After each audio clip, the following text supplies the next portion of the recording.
From the Zimmerman Symphony Center in Canton, Ohio, this is Orchestrating Change.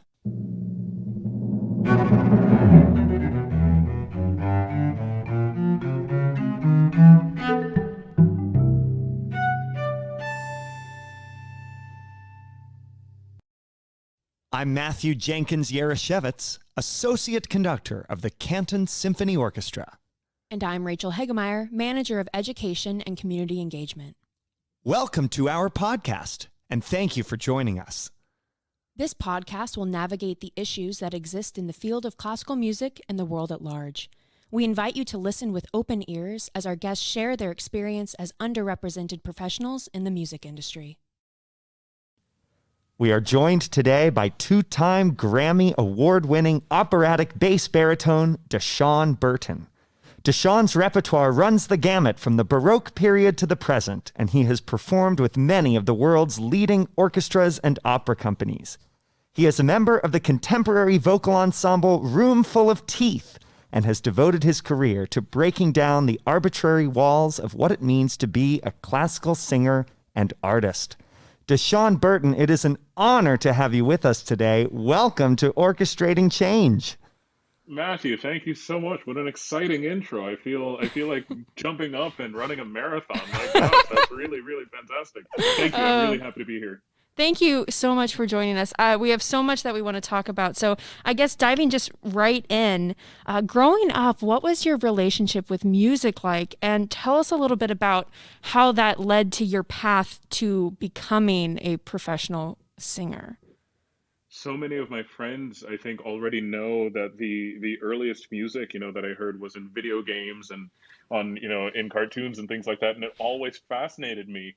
In my house, of course, growing up, we weren't professional musicians, but we loved listening to the radio and listening to a lot of R&B. And so, the sounds of Anita Baker and Al Green are just sort of sing me to sleep every night in my heart. But yeah, sort of growing up with that appreciation for music was really handy when I actually started to study music in high school. My friends just said, hey, you should come and be in choir, and I had no clue what they were talking about, but I just thought it sounded fun and probably like a good chance to say hello to some friends and meet new friends and things. And really, it's been that ever since. Truly, from that first kind of choir rehearsal and audition and everything until today, I just love connecting with people.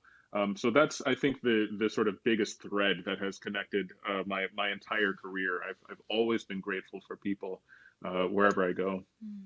So that's interesting. You really didn't get involved seriously in any serious capacity with singing until you were in high school.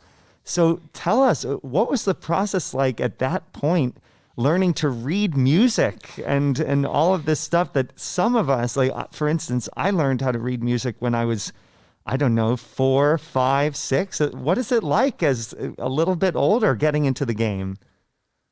It's certainly, was a challenge. I like you say, I didn't have that kind of head start, that a lot of my friends had, especially, either growing up in community choirs or in children's choirs or in church choirs or things like this, where you get to at least, kind of read along with a hymnal. If you're not the greatest, sort of sight reader or something, you at least have a general passing sense of it. And so when I was first trying to learn, I had a lot of really great and patient teachers who were, just really able to kind of say, this is how it goes. This is what you need to study. And even from a very young age, I was interested in music theory and kind of the sort of visual relationship of music as well, and just trying to practice sight reading and things like that.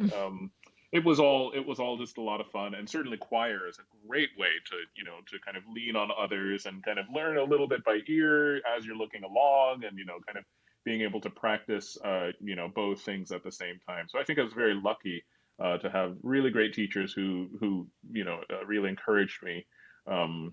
Even then going on to college, I didn't know what I wanted to do, kind of going into college in terms of music. I knew that I wanted it to be a part of my life, but I think they said, you're never sure, so make sure you have some kind of backup. And they suggested music education. And what a backup that turned out to be. It is one of the most intense and rigorous, kinds of Right. studies that I've ever, sort of come across. And I think a lot of people sort of have this relationship with music performance and music education. They think, this terrible, terrible phrase, those who can't do teach. It's just Mm, the worst, worst, worst possible. Because to be a teacher, you really have to do and to love and to teach how to love. I mean, it's right. so much more. Right. So I knew that my heart wasn't really in music education because of the kind of the way that my brain worked, and I sort of going through the program really taught me that. So yeah, that was at Case Western, great music education Yeah. program. But I ended up transferring to Oberlin College, where I Yeah. finished out a Bachelor of Music in vocal performance. Right. And Absolutely. So I have just one more curiosity question here. Was there a piece of classical music that you heard and you were just like, wow, I need to perform that piece at some point? Yeah, there were a ton. We were so lucky, and oh my gosh, we not know it? The campus of Case Western, Mhm. sits right, kind of in the middle of it sits Severance Hall, Right. really the one of the world's greatest artistic resources, home of the Cleveland Orchestra, and just one of the finest orchestras of all time. We got, as students of the music program in Case Western, we got $3 tickets to Wow. the Cleveland Orchestra. Yeah. So if I was thinking about it, I was like, oh well, maybe I should just drop by and see. I mean, this would be such a luxury, today to go. You could not take me out of that space now if I were still there. But yeah, my very first concert was at Severance. Was watching Gofnani conduct, among other things, Tchaikovsky's Fourth Symphony, which I just thought was, I'd been listening to Tchaikovsky since I was a kid. That's one of the kind of composers that I think I learned about either in school or Hmm. came across some kind of music. So between things like the Nutcracker and stuff like that, but also the Sixth Symphony really caught on with me. The Romeo and Juliet overture, Hmm. obviously, Francesca Darini, all of these, really beautiful overtures and tone poems and things like that really kind of stuck with me. So Tchaikovsky was really interesting. I saw that the opening concert, I believe, was Tchaikovsky Fourth. I knew I had to go, and so that's being in the grandeur of Severance Hall and everything like that. It was a really amazing kind of first time professional sort of look into that. We Mm. had a wonderful community orchestra, a regional rather orchestra in my hometown of Williamsport, Pennsylvania. The Williamsport Symphony Orchestra, and I went to a lot of those orchestra concerts as well, and loved them too. So it was really nice to kind of get a sense of sort of these different orchestral programs. Mm. And they really, yeah, infused this, I don't know, excitement for orchestral music for sure. Mm. You Absolutely. you mentioned you ended up attending Oberlin, and Oberlin has quite a wonderful early music study program for instrumentals and vocalists. And I know you are heavily involved with early music performance. So can you tell us a little bit about what draws you to early music and its performance? I didn't really grow up, kind of again knowing much about early music, and really my first entree into early music was looking through the catalog at Case Western, actually. First semester, thinking, okay, well, I want to join a choir, kind of what's going on, and I come across this group called Early Music Singers, led by Ross Duffin. Mm. And I read that and I thought to myself, oh, it sounds nice. I like to wake up early. I think, I could make these rehearsals and probably enjoy that, and things like that. I didn't know. And so it took me, sort of even that first semester of, really understanding, oh, this is, oh, early music. Okay, early music. And so sort of having Ross Duffin, incomparable mind in performance practice, early music history, and just everything, in terms of of having that as a first education was just really amazing. So I had 3 years of kind of that sort of really concentrated activity at Case, and then actually at Oberlin, I missed out the opportunity of singing in Stephen Plank's Mm. Collegium, unfortunately, Yeah. but I did sing with him in his church choir as well. So Mm. I still had it kind of going with me throughout my throughout my college, even throughout my early career. I worked with a group called Cantus, and we did a lot of chant and things like this. But it wasn't until my time at Yale that I really, kind of Mm. started studying early music. They have a wonderful early music program there, Right. and I, again, worked with amazing teachers who were incredibly patient and really, uh, truly among the most knowledgeable people in the entire galaxy about early music, and just watching them perform it with that knowledge and that passion simultaneously was really a powerful experience. Mm. Absolutely. So, as we mentioned at the top of the show, you just won a Grammy Woo! this past weekend for a performance of a composer who finally is getting the attention and recognition she deserves. Dame Ethel Smythe, British composer, who we've mentioned a couple times in the past on this podcast. Tell us, what was it like getting a Grammy this year in the year of COVID? What was the ceremony like? Did you go to LA? Tell us a little bit about it. I have to say I feel terrible because I'm incredibly boring in this way. I think they, just for sort of logistical purposes and everything, they sort of limited the entire scope of the event. I was lucky enough to also go to the Grammys maybe about 7 years ago by now, Mhm. and so we did. My group did go out to LA for that, and it was really an amazing time. This time, they actually said only one person could kind of Mm. represent, the category. Also, it being solo vocal, made sense too. So gratefully, my collaborator Sarah Braley was able to sort of attend all of the backstage festivities, and she said it was wonderful. She met a lot of amazing people, in the breakout rooms and Mm. in the waiting rooms, and had some really great conversations with other musicians and other, the hosts of the pre-televised ceremony. As you know, as you mentioned, there's kind of the main event, sort of evening time Grammys, and then they give the sort of rest of the, I don't even know, 87 categories or Right. something like this in a kind of afternoon marathon. And so things kind of move along, and there are a lot of people to flow through. So it's a huge honor. But the pomp and ceremony is a little a little less kind of in the pre-televised version of it. So, but yeah, as always, the most kind of thrilling thing. Anytime I think there's anything to celebrate within music, whether it's an award or a great performance or anything like this, it's your friends. Your friends either text you or that you get to Mm. see them afterwards. You have calls with family and friends, and you get to share in that moment. And so I'm always grateful for that, and always grateful to represent people who have been really important in my life. So Mm. that is always special for me. Right. Absolutely. Now, was it a live streamed event this year? Did you find out the Yes. moment that Sarah went up to accept the award on all of your behalfs? Did you find out that moment, or was it you mentioned No, no, pre-taped? no. Yeah, they did the whole thing live streamed, which I think is quite a huge Right. technical feat with Yeah. all of the zooming and everything all around the world for obviously amazing musicians all around the world.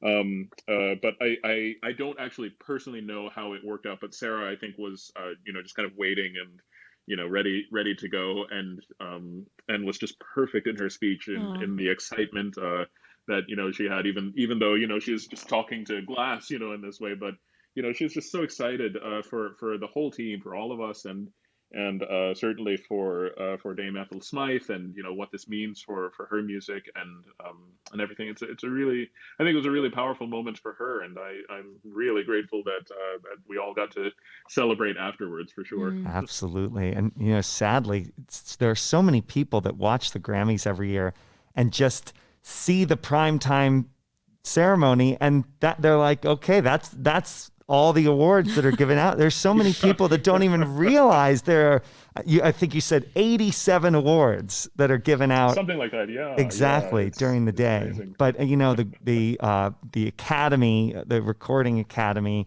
honors all types of music and all types of recorded anything, spoken word, books on tape. It's really wonderful. So it's a truly, truly amazing process. Yeah. So about this recording, you recorded a piece that was written almost 100 years ago for the very first time. What is it like to record an old piece but be the first one to do so?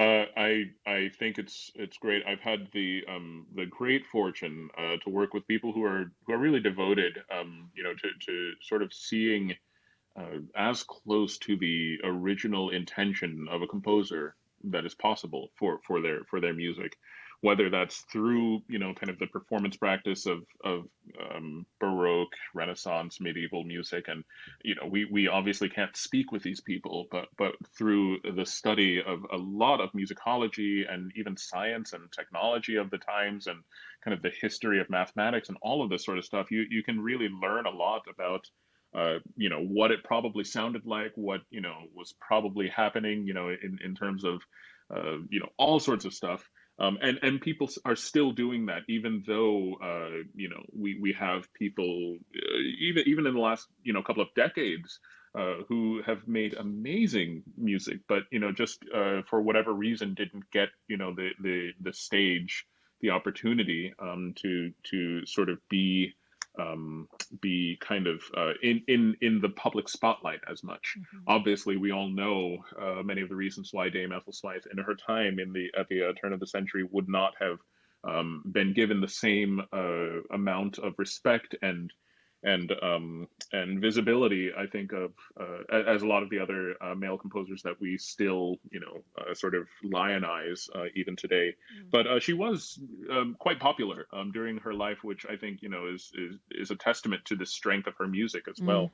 And so it's just kind of one of those things, though, sort of as time went on, people other kinds of styles, sort of supplanted that kind of music. Other composers, kind of made the sort of news in a lot of different ways, and a lot of her music, really isn't as performed as it should be today. So yeah, we're all just really hoping. James did an excellent job making a brand new edition of this piece from scratch.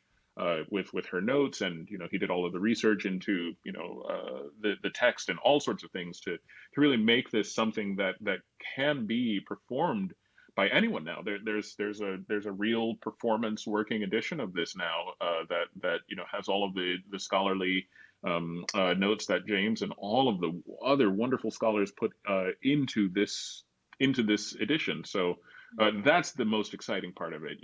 Seeing that people are able to use the ingenuity and the creativity that is required to be a musician and put it to good use by giving that to other people, whether it's through a really solid performance or a really great recording, or in this case, all of those, and a really wonderful performance score that can be then performed everywhere. So, Absolutely. And James, by the way, for our listeners, is James Blatchley, who conducted the work. Yeah. So back in 2013, you won another Grammy. We've mentioned you won 2. So back in 2013, your ensemble, Roomful of Teeth, won Best Chamber Music Performance. And Roomful of Teeth has performed a music that is quite different than Dame Ethel Smythe. It's very different than early music. It's very different than a lot of music our listeners are probably used to. I've had the pleasure to hear you all perform before, which was wonderful. You all were at Baldwin Wallace when I was at Baldwin Wallace, so that was very, very fun for me. But would you mind telling our audience a little bit about the group and the music that you all perform and kind of your mission as an ensemble? Absolutely. It's, I often try to say, that old Monty Python, tagline, and now for something totally different. It truly is completely different, Right. in so many ways. It's at its essence an 8-member vocal band. That's kind of, sort of the most simple way that we use to describe ourselves. But what we aim to do is to really celebrate the power of the human voice in every possible way, and that includes not just our own voices, but the journeys that our voices have been through individually, to truly make them the instruments and the experiences and the lived in bodies that they live in and that they are in this way. So these combinations have always fascinated us. Knowing a lot about the kinds of music from around the world is basically how we started out. We always have been fascinated by vocal music from around the world. We invite teachers from around the world, and we sit at the feet of these masters and take lessons in all different types of music. And then our composers also, we commission everything, almost everything. We have a few, couple of really specialized things that we might do that just sort of fits us perfectly. But our main goal is to commission everything and to really expand the literature for voice in this way. And so we invite our composers into this process. And we just try to be all in the same room. We try to love on each other and really understand each other and really understand everyone's individual story as much as possible. And we've worked so hard to also understand the kind of cultural context of music around the world and what it means to sing around the world. In America, we're so lucky in so many ways.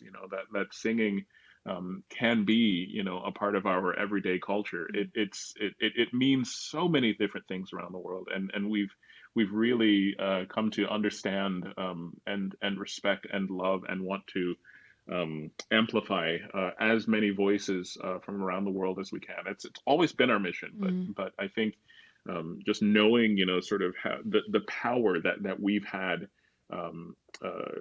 That we've experienced from these voices, we always want to put that first. We want to give the audience the feeling that we had when we're first, kind of learning these techniques, or studying these techniques, or working with composers in this way.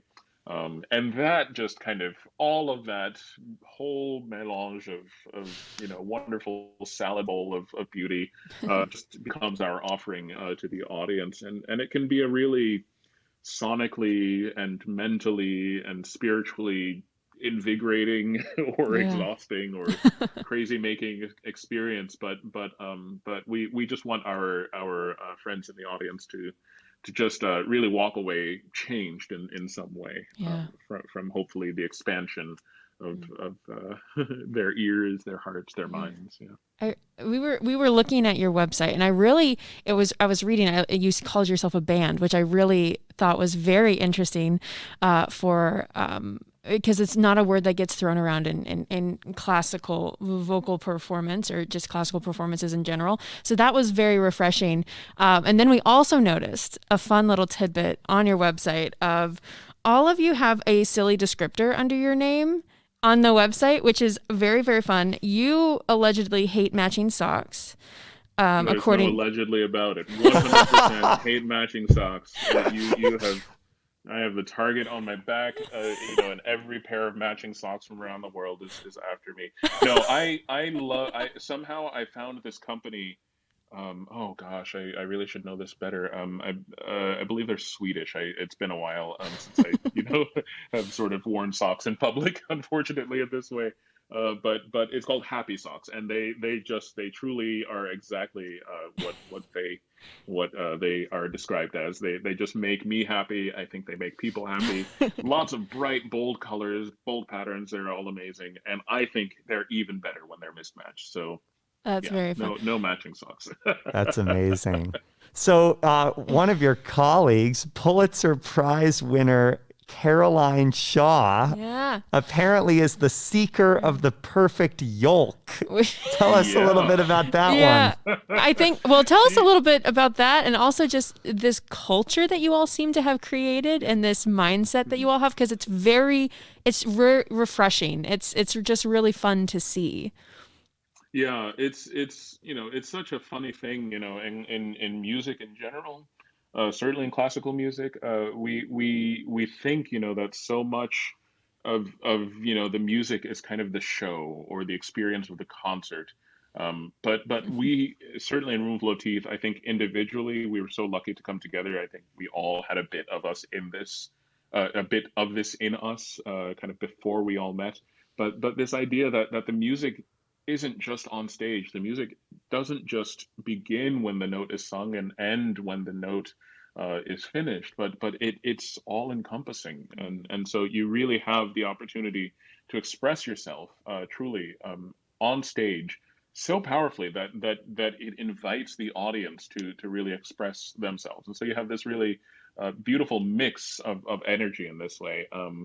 And so in that we really try to just be ourselves above all, and it can be a really tricky thing in classical music, especially because we have a very long tradition, of people, kind of um, doing great things, and saying this is really how it should be done, and then they teach someone and they say, oh, you've learned this thing. This is how this should be done.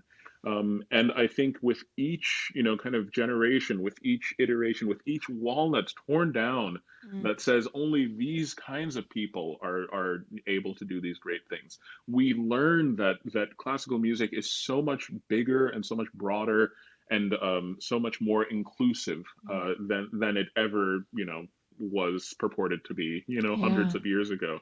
Really, it is music, and music is in everyone's heart. So we invite people in, especially the weirdos. We love the weirdos, certainly in Roomful of Teeth, but it's just our way of trying to make everyone say I belong here, Yeah. which is just a huge part of my life. As much as possible, I want to bring people into these spaces, uh, especially people who have historically been denied access to these Yeah. spaces. We're doing a lot of great work, I believe, especially behind the scenes in classical music, but the road is still extremely long, and we're still on that marathon. Yeah. So the work needs to be done. Absolutely.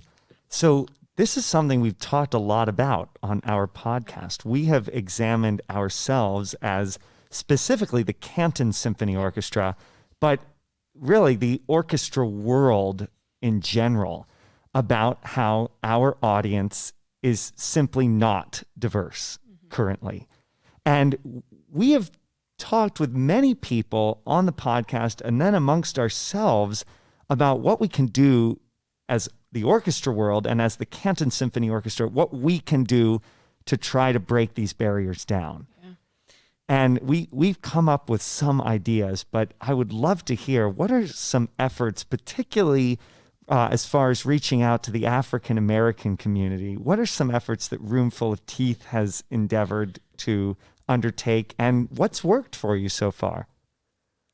I think obviously, it's different for every ensemble, but that's only because it's really different for every person. At the heart of this struggle, of this fight to include everyone, um, the, it, at the heart of it is education. You really have to educate yourself about what it is that you want to be doing with our precious time here on this planet.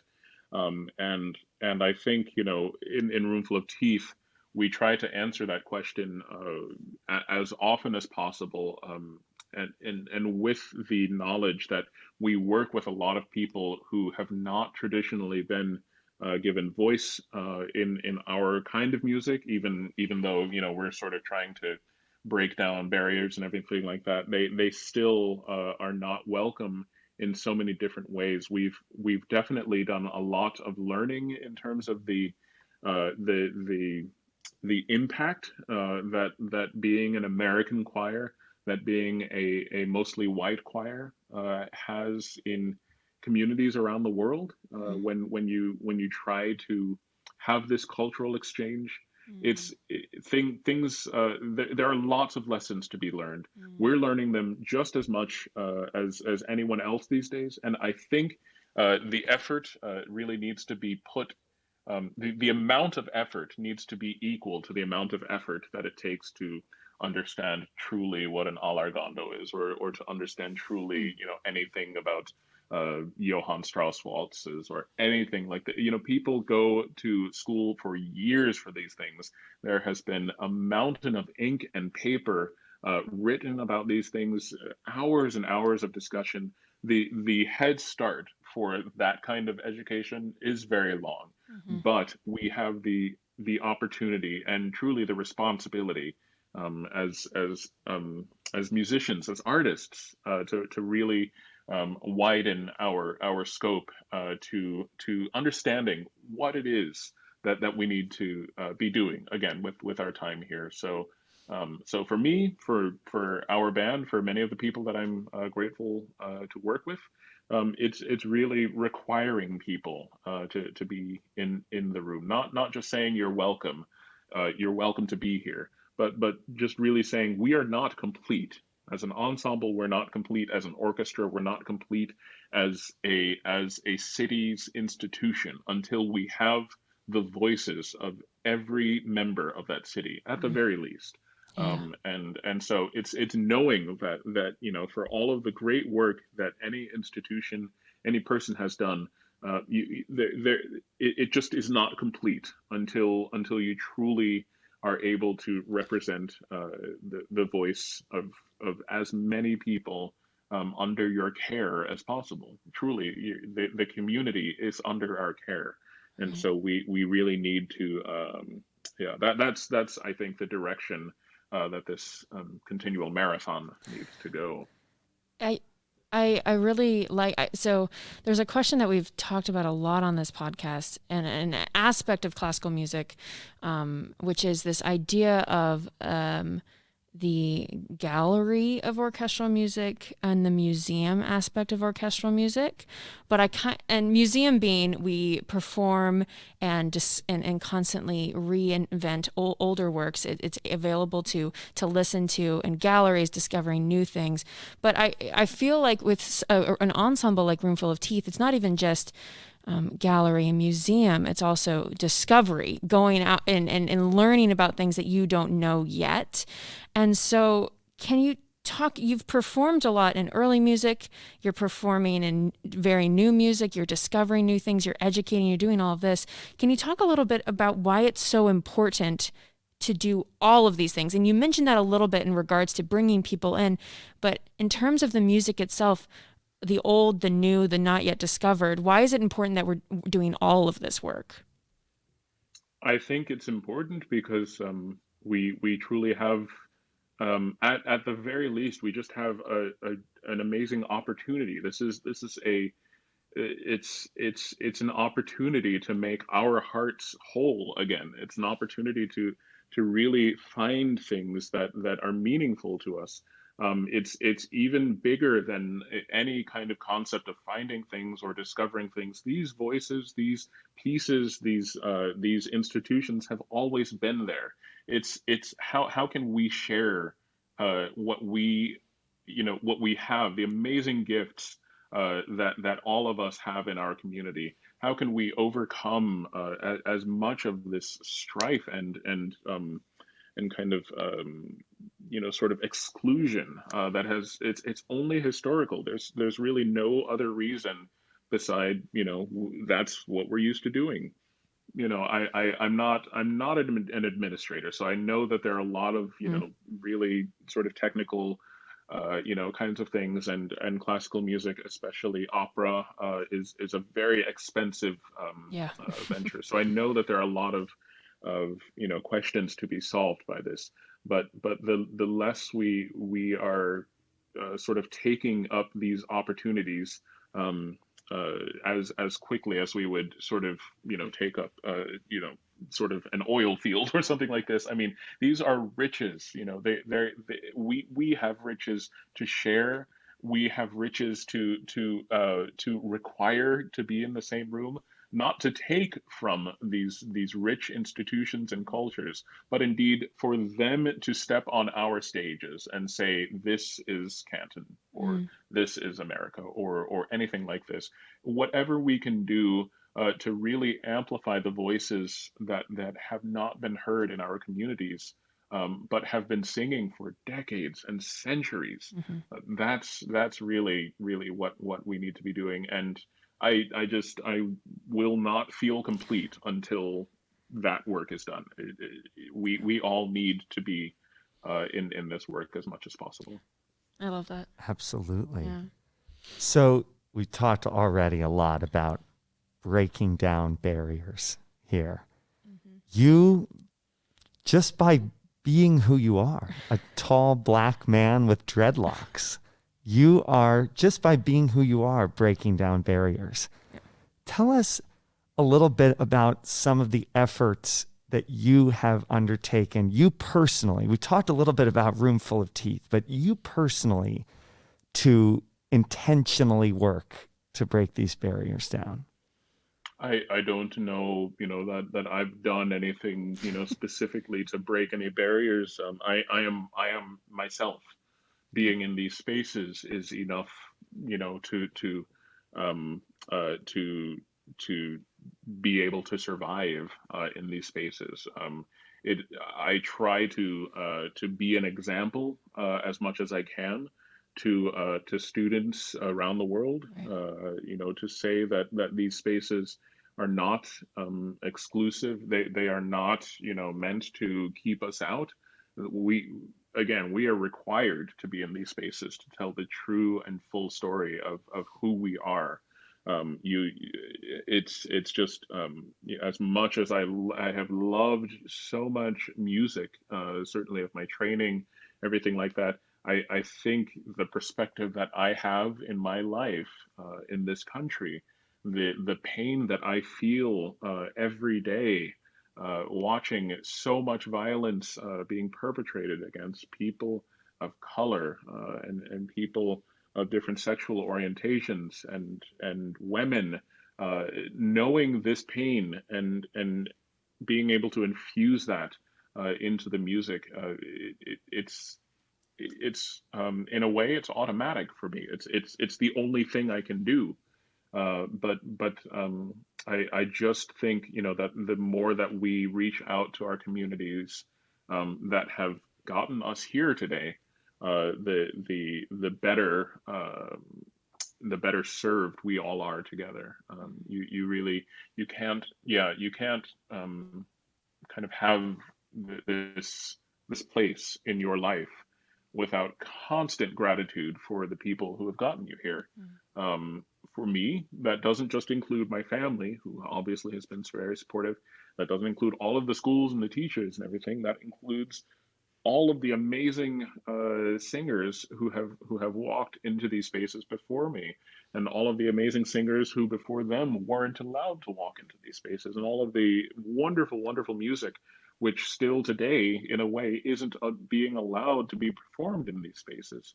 So it's really carrying that and saying, okay, this is why this is important, not because it's the first Black person to be XYZ or anything like that. It's because we don't know what our story is. We don't know. We are walking around aimlessly thinking that that Mahler is the greatest thing, and now we've performed all of the Mahler symphonies, and that's it. Our work as classical musicians is done. We have climbed Mount Everest of classical music, but we haven't even gotten close. And it's not until we're interacting with the generations of people whose music has been excluded, and the people who are still writing music today and who are still struggling to survive for not just physical sustenance, literal survival, but just for their artistic voice as well. So yeah, this past year has been devastating in a lot of ways, but focusing on what it's been like for performers in particular, not able to give live performances while all this turmoil is going on, wanting still to tell stories and to express yourself and I won't try to repeat what you just so beautifully said, but all of those emotions and feelings that you have. You mentioned at the top that you went into music education first, and then you realized I'm not a music educator, but in the interim of this year, you've been doing a lot of education work, actually, working with institutions and universities and being an advocate and a mentor to a certain amount of people. Can you tell us a little bit about this work and why it's so important to you? And I think we've kind of gotten a glimpse of that answer, but focusing even more on this education aspect that is just such a big part of your performance. Yeah, I mean, you know it very simply through the department that you are able to give to the community. It is not just reaching a hand out, and saying, okay, here, look at all of these shiny toys we have, but it's saying we belong to you. I am not, my music is not mine, my art is not mine. It belongs to, again, the people who have given this to me through my life experience. It belongs to the next generation of people who will take it and build better toys, if you will, to continue a silly analogy. Yeah. But it's not ours. This is not ours. So we really have to continue giving this to as many people as we can. I love working with students, especially this year. I think it's amazing the resilience and the perseverance that it's taken to have voice lessons in this way. It's obviously a huge psychological toll, to be making music constantly by yourself. And I've been lucky, to have 15 years or whatever it's been of doing it before. But yeah, a lot of these students have been working so hard for 3 years, and then you have to give a student a senior recital, over Zoom, and it can be, it is devastating. But the brilliance that I see from these performances, the kind of follow through and initiative that I see from these people, these are the true champions of our society. I mean, so many people who have been forced to change the entire way that they learn, the entire way that they work. Anyone, obviously, I think access, has increased a ton, but people who don't have these tools of access are still holding up our society. And so anyone who's truly going through all of these terrible things, not to mention, the health concerns and everything that has physically been going on with this country, but these are the people that I can only be eternally grateful for, and just hope that once we open up again, that we can all just embrace and really just be so grateful to people who are working so hard, and students, I think, are among the hardest working of them in these times. Yeah, we have a youth symphony program here, which I mentioned before we started filming, and it's been completely virtual this entire year so far. We're hoping to get back in person in April, and the students have grown immensely and worked so hard making music in isolation, but being able to come together to put together an hour-long full orchestra concert, playing works by William Grant Still and all these amazing people, and then this last cycle, we did chamber music, and some of these students are doing chamber music for the first time ever. And we've just started looking at the audio for those and editing those together. And when we first were emailing, setting this up, you sent me a really wonderful phrase, which I'm going to read. You said you work to give a voice to the next generation of musician citizens, which Matthew and I heard that phrase and we just goo-gooed over it for a long time because we love that. Because we say our goal here at the Youth Symphonies at Canton is to create the next generation of educated consumers of the arts. So can you tell us what do you mean by a musician citizen? And we've talked a little bit about how this next generation will change classical music, but maybe expanding upon the impact that these young people are going to have on the future of the arts that we are working in right now. They are it. It's Yeah. already happening. I mean, we not to say anything, of the again the pages and pages that have already been written about the challenges of the classical music business, but through ingenuity, through hard work, through the new version of people's physical minds creating new sounds and new experiences. Uh, it is already happening. People are changing the world, which I think is what it means to be a citizen. You're a person who has an opportunity to change the world in some way. And so, if you are an artist, if you are a musician, if you have something in your body to express, then you can change the world through this expression. And I think we sort of get confused, sometimes when we say big things like change the world. That's not, to say that everyone has to be president of the UN to change the world.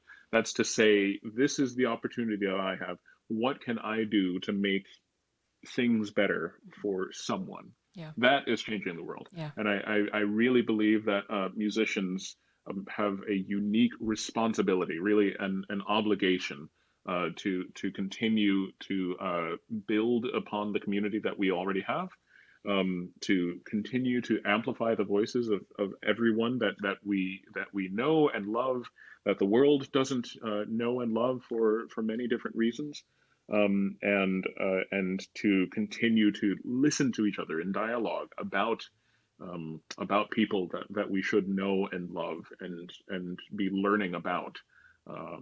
Because yeah, again, we travel half the world to do these things very easily for the same handful of composers. Yeah.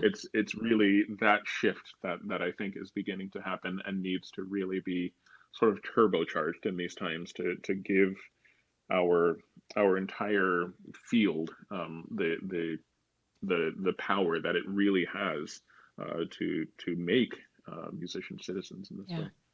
Yeah. So we've talked a little bit already about your work giving voice to composers that many people in this generation don't yet know. And your Grammy Award-winning recording of Dame Ethel Smythe was one way, but you have a recital coming up this weekend at the time of this podcast recording, coming up this weekend at the Caramore Center, a noted venue north of New York City. And you're going to be performing the works of Florence Price and Margaret Bonds, two African-American women whose music is finally starting to get the appreciation it deserves, although it's very long overdue. The Canton Symphony, in fact, is going to be performing Florence Price's first symphony on our upcoming season. It will be only the second time, at least in the past 40 years, that we've done a symphony by an African-American. So tell us, in regards to this upcoming recital, tell us a little bit about the music and what it means to you as a Black singer to perform music by these two wonderful Black composers. I'm always excited to perform music of Black composers, especially on programs with music that we've been hearing for years and years and years and things. And so I starting out with the Dichterliebe is going to be a really special experience with these pieces as well, because I just think that the poetry, and the poet's love and the poet's life all speak together in a really beautiful way. And so I'm really looking forward to it. Of course, you can never ever kind of be the same person after hearing the poetry of Langston Hughes, on which Yeah. the three dream portraits of Margaret Bonds is taken. And so it's a wonderful opportunity for that possibility that someone out there hasn't heard this, hasn't heard that in these spaces, from a person who looks and is me. And yeah, for me, it's an incredibly special thing, yeah, to perform these composers in this way. Absolutely. So the pandemic has given me a conductor with no concerts to conduct.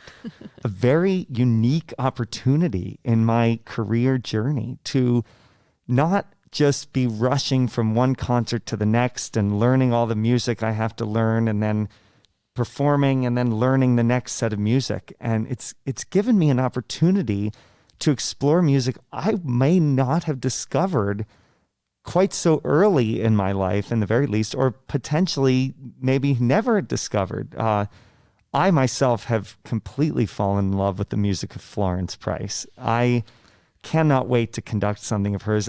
William Grant Still as well. And I know I'm not alone. Many orchestras and conductors across the country have discovered this music during the pandemic. And for me, I love the music so much, and I believe in the music so much. I know I'm going to perform it for the rest of my career.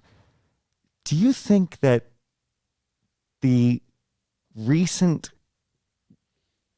do you think that people becoming more aware of this music at this current time is going to be something that's going to last, or potentially is it just for this moment? What do you think about that? Yeah, I hear what you're saying. It's very tempting, to think that this is kind of a fad or something like this. But really, I think with each iteration of sort of the progress of any civil rights issue, with it just things get pushed, a little bit more, and it may feel like sort of again we've had the past few years of really terrible and explosive kind of turmoil in this way.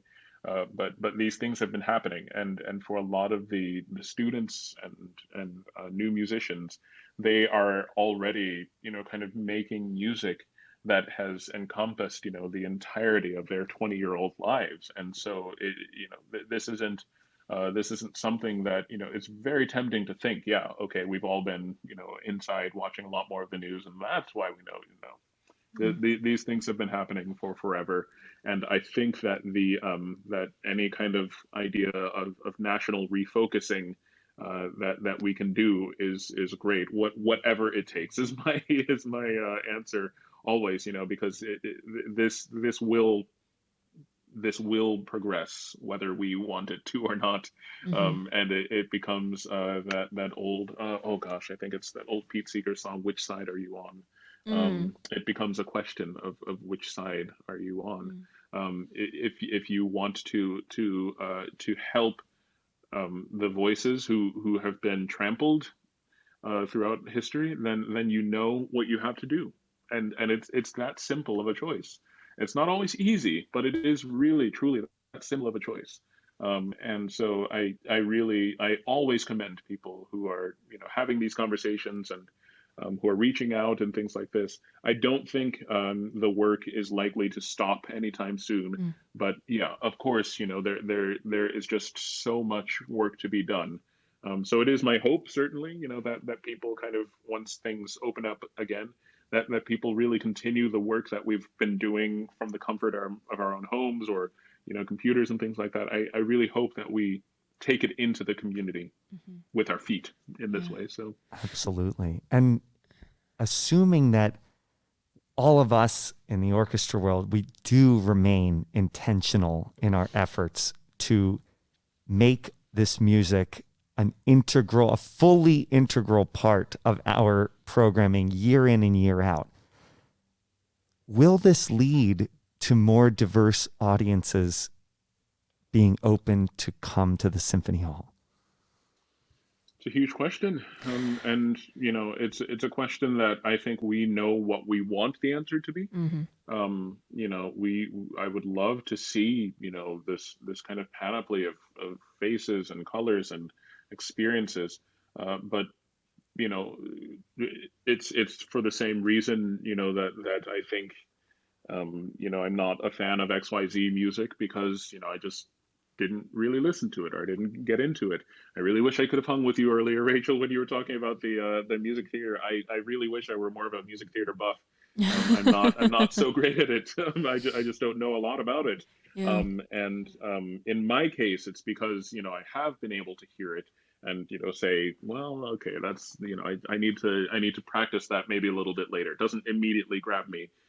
In a lot of the cases of cultures in this country, a lot of different people have not had the opportunity to listen to this kind of music and to be moved in the same way, we sort of have it since we were children.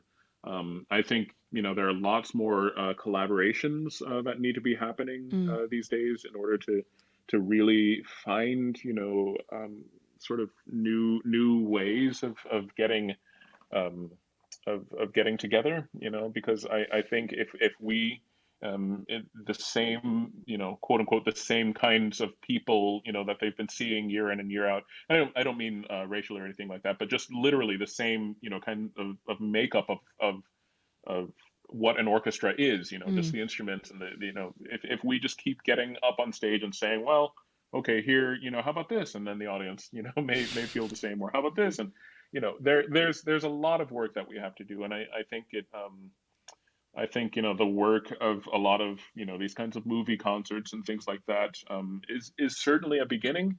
But I think that's where the question lies. How do we say, we play these beautifully timeless pieces that we've trained our entire lives for, and we also we truly value, these kinds of artists, not because we love their music or whatever, not everyone is going to love every orchestral music that they play, but it's because we see their hard work, and we value that person as an artist. We value that artistic experience enough to be on our stage, regardless, ideally, of how it kind of, how many seats it sells and all of that sort of thing. I know. Right. Right. XYZ.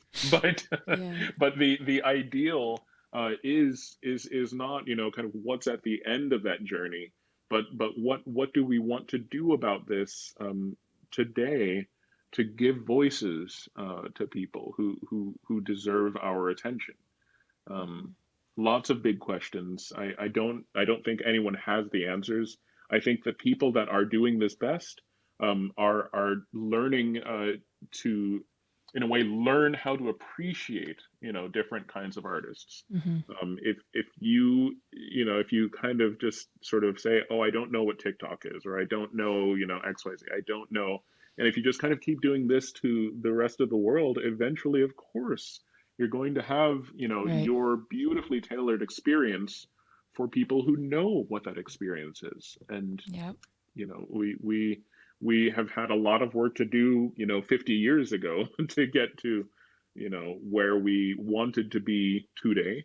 Um, and so we have to start this work in earnest now, with the hopes that 50 years from now, we'll kind of, see a different kind of thing. And Yeah. with the knowledge that for a lot of people, it's already happening. There's a lot of ingenuity out there. And Hmm. so, yeah, Yeah. I think the hiring practices and the amazing work that's been done on access is really where it begins. Hmm. Yeah. Absolutely. We talked a lot about with many, just within ourselves at the symphony, people like what they know. Yeah. This is one of our biggest problems. People like what we know, and we are really trying to. Our hope is that we can get people to try something new, Hmm. and it's one of the most difficult problems that we face as an orchestra, as an organization, and as an art I form. Quite honestly, we all have trouble trying things new, or trying new things just because they're new. Yeah. So it's not even endemic to people who aren't used to going to orchestra concerts. It's me, it's you, it really is everyone. Right. It takes absolutely. practice, it takes work to get ourselves over the hump, let alone to try to welcome people into a space that that can be physically dangerous, in that, the echoes of not being allowed into these spaces really not that long ago Right. are still being felt. So these spaces are it will take a lot of work to truly open the doors to the community. But Hmm. I know the work is coming. I know that there are a lot of people who are really dedicated to this work, and that's really important. So we just need to. It's a marathon. It Yeah. really is, and so one step at a time. For sure. So, just kind of finishing out the conversation for today, you describe yourself as a citizen for justice, and I think that's become very clear through this entire conversation. And this whole year has been a turmoil of a pandemic and how it has disproportionately affected minority communities, and then the murder of George Floyd, and protests, and all the work that had to be done after that and continues to be done with violence against Asian Americans. And it's just been a year. And orchestras, you've seen orchestras are trying to do stuff. I mean, we're doing this, So just finishing us out this past year for you, and how you've reacted personally, but how have you thought in your as just a person, how has this year been for you? And then looking forward, from your perspective to us, how do we go about to orchestrate the change so that maybe this doesn't happen in the future? It's who cannot say that it has been anything less than devastating. Right. It's been a devastating year personally. I've had losses in my family. I've had losses in my friends. From this terrible disease. I've really I've watched sort of inaction at the highest levels. For really far too long. So I think it's devastating. I think knowing that we're not alone in any of this, knowing that in both directions, that hopefully that people do have people that they can reach out to for help, but the oft forgotten the other side of that coin is that you can help people, and oftentimes when you are able to help people, it helps you. You are able to strengthen your community through the people that you help. So it takes a lot to get out of bed these mornings, and it takes a lot to survive these days. But knowing that there are people for whom you can make things easier is the only thing that keeps me going. Knowing that you can comfort people is my reason for being. So yeah, I'm certainly grateful for the two of you for conversations and being open hearted and really wanting to see the change that is important. And yeah, I can only hope that more and more of us do this work every day. Yeah. Absolutely. Dashon Burton, thank you so much for being with us today. It's really been my privilege and honor. Thank you. Dashon Burton, two-time Grammy Award-winning operatic bass-baritone, member of the vocal band Roomful of Teeth. Orchestrating Change is a production of the Canton Symphony Orchestra. Our theme music was composed by Eric Gould and performed by Derek Snyder and Tim Adams. Our audio engineer is Nathan Maslick. Thanks for listening, and we'll see you next time.